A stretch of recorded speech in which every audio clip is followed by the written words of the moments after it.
வணக்கம். நாளுக்கு நாள் ஆர்எஸ்எஸ்ஸின் அதிகார வெறி உச்சத்தை அடைந்து கொண்டே இருக்கிறது.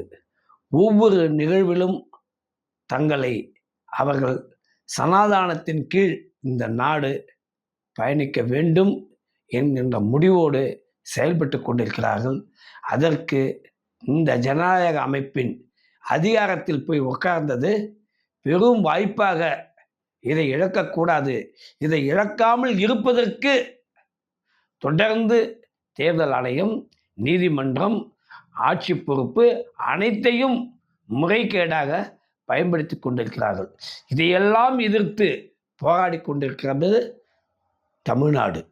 தமிழ்நாடு தான் இதற்கெல்லாம் முத்தாய்ப்பாக தொடர்ந்து போராடி கொண்டிருக்கிறது. இந்த வேளையில் சில நாதாரிகள் தங்களுடைய விளம்பரம், பத்திரிகை ஊடகங்கள்லாம் இந்த பார்ப்பனர்களுக்கு கையாளாக இருப்பதனால் நம் இனத்தை சேர்ந்தவர்கள் இன்றைக்கு பார்ப்பனர்களின் பெருவிரலை நக்கி பிழைக்கும் ஒரு நாதாரிகளாக இருப்பதனால் இது போல சீமான் போன்ற கைச்சடைகள்லாம் இன்னைக்கு முழு லைவ்ல காட்டுறான். 2 நாட்களாக முழுமையான லைவ். என்னடா உங்களுக்கு என்னமோ வயசுக்கு வந்தோன்னே குச்சியில் இருந்த புள்ள தூக்கிட்டு போய் அப்படி சோளக்காட்டில் வச்சு குண்டு கட்டா கற்பழிச்சு விட்ட மாதிரி கதறிட்டு இருக்கு எல்லாரும். பத்திரிகையுடைய நிலை என்ன? உலக அளவில் பத்திரிகை எப்படியெல்லாம் தங்களுடைய பெயர்களை நிலைநிறுத்தி வைத்திருக்கிறார்கள். ஆனால் இந்த நாட்டில் சங்கிகளின் கூடாரமாக தொடர்ந்து பயணித்து கொண்டிருக்காங்க. அதனால தான் சீமான் எத்தனையோ வழக்குகள், ஒருவருக்கு 2 மனைவி 3 மனைவி, பல சிக்கல்கள், இது எல்லாத்தையும் தனிமனித ஒழுக்கத்திலிருந்து நாம் களைவதற்கு போராடி கொண்டிருக்கிறோம். ஆண்கள் பெண்கள் எல்லோரும் ஒழுக்க நெறியோடு இருக்க வேண்டும், இதை பின்பற்ற வேண்டும் என்பதெல்லாம் போராடி கொண்டிருக்கிறோம். ஆனால் ஒருத்தன் வழக்குக்கு வரான், என்னான்னு வரான், நான் என்ன வயசுக்கு வந்த பிள்ளையா தூக்கின்னு போயிட்டு நாசம் பண்ணிட்டேன். அதுக்கு வர்ணனை வேற. அவர் சினிமா இயக்குனர் இல்லையா, அவருடைய ஸ்கிரிப்டுக்குன்னு ஒரு முறை வைத்திருப்பார் இல்லையா, அதை எழுதுறான். நான் குச்சிக்குள்ளே உட்காந்துருந்த வயது வந்த பிள்ளையா தூக்கின்னு போய் சோளக்காட்டுக்குள்ளே கட்டி போட்டு குண்டு கட்டாக நான் அவரை கற்பழித்தேனா சொல்கிறான். இது ஒரு செய்தினுங்க. காலையிலேருந்து ஓடுதுங்க. சீமானை பற்றியே ஓடுது. சீமான் சொல்கிறதெல்லாம் ஓடினே இருக்குது. அப்படியே அடுத்து பேட்டி, உடனே பேட்டி. இந்த ஊடகங்கள் அப்படியே தெரிந்துவே நிற்கிறான். எந்த கேள்வியும் கேட்க மாட்டான். தமிழ்நாடு அரசியலுக்குள்ளே எத்தனை செய்திகள் இன்றைக்கு நாம் தமிழ்நாடு மக்கள் பார்த்து கொண்டு இருக்கிறாங்களா, அதை எல்லாத்தையும் தவிர்த்துட்டு சீமான் என்றவனுக்கு போய் நிற்கிறீங்கன்னா அவனை ஏன் பாதுகாக்கணும்? எதற்காக அவனை காப்பாற்றி இந்த நாட்டில் நடமாட விடணும்? என்ன தியாகம்? புலிகளின் பக்கத்தில் இருந்த தியாகம் தான் என்ன? எல்லாமே அம்பக்கு பொய் சொன்னது தான். புலிகளுடைய நிலைகள் இருந்த நிலை இன்னைக்கு இருந்ததுன்னா இவனுக்கு உயிர் கிடையாதுங்க. இவனுக்கு உயிர் கிடையாது. அவ்வளோ பண்ணியிருக்கான். விருப்பப்பட்டு வந்துட்டு போனவ அதுக்கலாமா அப்படின்றான். எது எப்படினாலும் ஒரு வழக்கை வந்துட்டு கொடுத்துருக்காங்க. எப்போ கொடுத்தாங்க? 2011 ஜெயலலிதா ஆட்சிக்கு வரும்போது கொடுத்தாங்க. ஜூன் மாதம் பதவியில் உக்காந்ததுமே வழக்கு வந்துடுச்சு. இவனால் பாதிக்கப்பட்ட விஜயலட்சுமி வழக்கை கொடுத்துருக்காங்க. எஃப்ஐஆர் போட்டாச்சு, வழக்கு. அதுலேருந்து ஒரு 20 நாளில் ஜெயலலிதா போய் சந்திக்கிறாங்க. கையை கட்டின்னு உட்காந்துருக்கான். வெளியே வந்தால் ஈழத்தை காப்பாற்றுவதற்கு, ஈழத்தை அடைவதற்கு, ஈழத்தை விடுவி பெறுவதற்கு, ஈழத்தை நாம் தொடர்ந்து போராடுவதற்கு எல்லாம் ஈழத்தாய் எல்லாம் பேசிட்டான். ஆனால் அந்த அம்மா தெளிவாக முறையாக இருந்துட்டாங்க. இவன் கைக்கு அடக்கமாக இருந்துக்கினே இருக்கணும். அந்த கட்டின கையை அவிழ்த்துடவே கூடாதுன்னு வழக்கை அப்படியே நிலுவையிலே வச்சுட்டாங்க. காலம் போச்சு. அந்த அம்மாவை இறந்தாங்க. ஓபிஎஸ் பிஜேபி கையில் வச்சுக்கின்னு 2 உருண்டு பிறண்டு அவனுக்கு ஜால்ரா என்னென்னலாம் செய்யலாமோ தப்பிச்சு வந்த எடப்பாடி காலம்.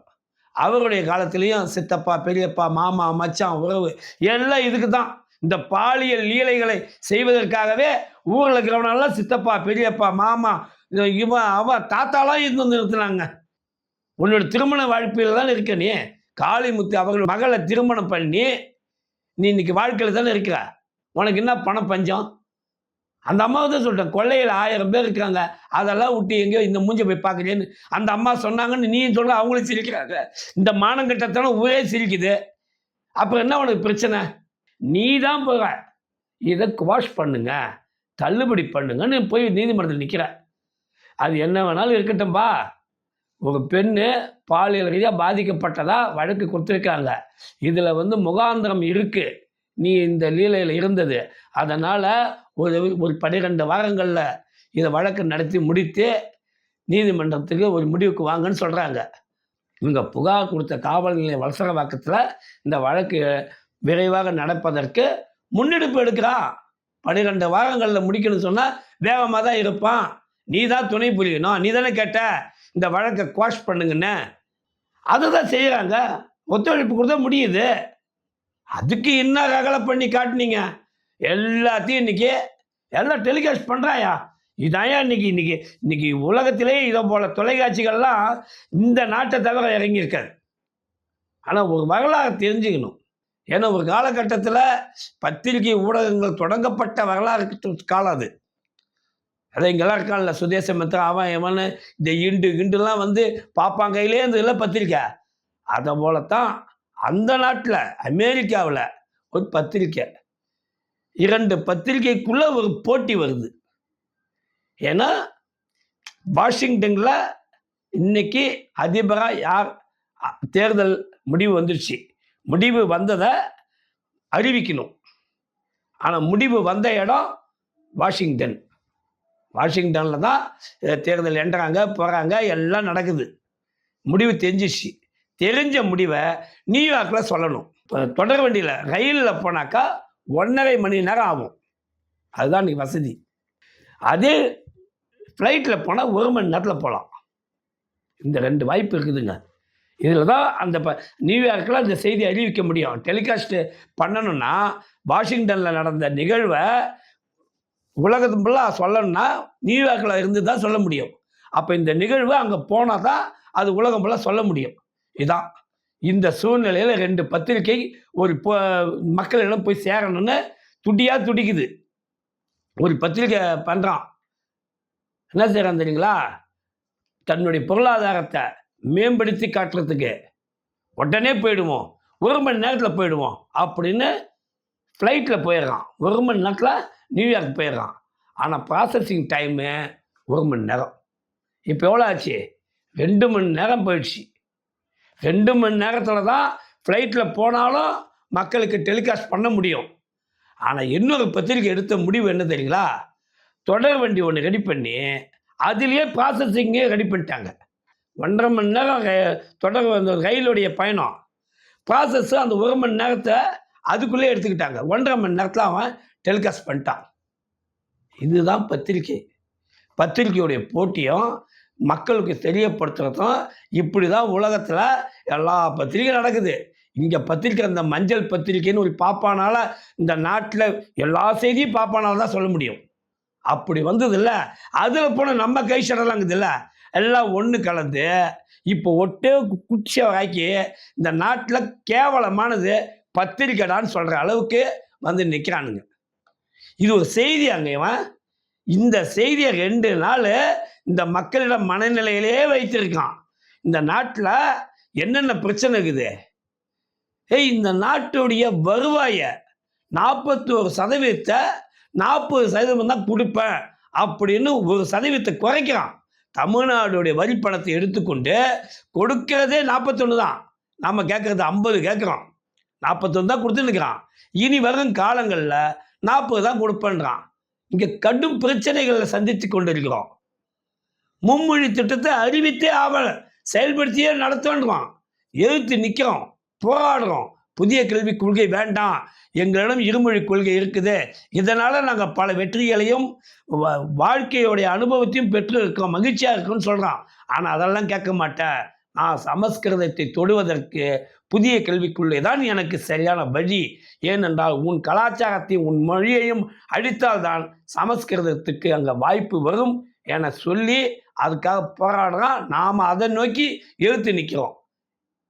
எத்தனைங்க, எவ்வளோ போராட்டம், எவ்வளோ தமிழனை அழுத்துறதுக்கு நடக்குது.